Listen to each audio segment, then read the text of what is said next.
ঈদের যাত্রী আমাদের সচরাচর আমাদের অগ্রিম টিকিট বিক্রি করা থাকে, এই কারণে সব কাউন্টারে চলে চেয়ে আপনার মানিকনগর অগ্রিমের যাত্রীরা ওইখানে ওয়েট করতেছে। গাড়ি এখান থেকে সময় মতন যাচ্ছে, আমাদের রাস্তায় কোনো যানজট নাই। আর তেলের যেটা কথা বলছেন, তেলের সংকট আপাতত নাই, আমাদের পর্যাপ্ত পরিমাণে গাড়ি আছে, যাত্রীরা সঠিক সময়ে বাসায় যাইতে পারছে।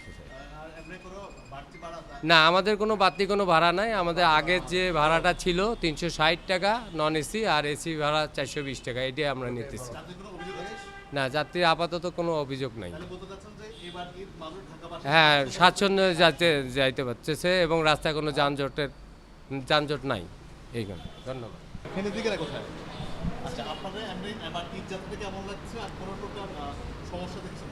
না, এখন পর্যন্ত কোনো সমস্যা ফেস করিনি আলহামদুলিল্লাহ, দেখা যাক বাকিটা রাস্তায় কি হয়। না, কোনো মূল্য বৃদ্ধি হয় নাই, নর্মালি যে ভাড়াটা নেয় ওনারা ওইটাই নিচ্ছে। না, আজকে আমাদের ফ্রি ছিল, আমরা আসতে পারছি ভালোভাবেই, সমস্যা হয় নাই। না, ভোগান্তি হচ্ছে না, আমাদের গাড়ি আসলে আমরা উঠে যাব।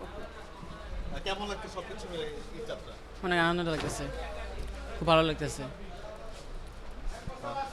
আলহামদুলিল্লাহ ভালো। মানে আপনাদের যে ছুটিতে কোনো প্রকার ভোগান্তি বা কোনো কিছু আছে? না না না, কোনো ভোগান্তি নেই। আপনারা যাচ্ছেন পটুয়াখালী। কোনো ভোগান্তি কিছু পাচ্ছেন? না, তাই মানে কেমন লাগছে সবকিছু মিলে? এবার ঈদ যাত্রা কেমন লাগছে? আলহামদুলিল্লাহ। ভালো। জি ভাই। শেষ ভাই। মানে যাচ্ছেন কোথায়? আর আমরা কুমিল্লা 14 গ্রাম যাব। মানে যাওয়ার পথে কোনো প্রকার কোনো সমস্যা দেখছেন কি? না, আলহামদুলিল্লাহ কোনো সমস্যা দেখতে পাইনি।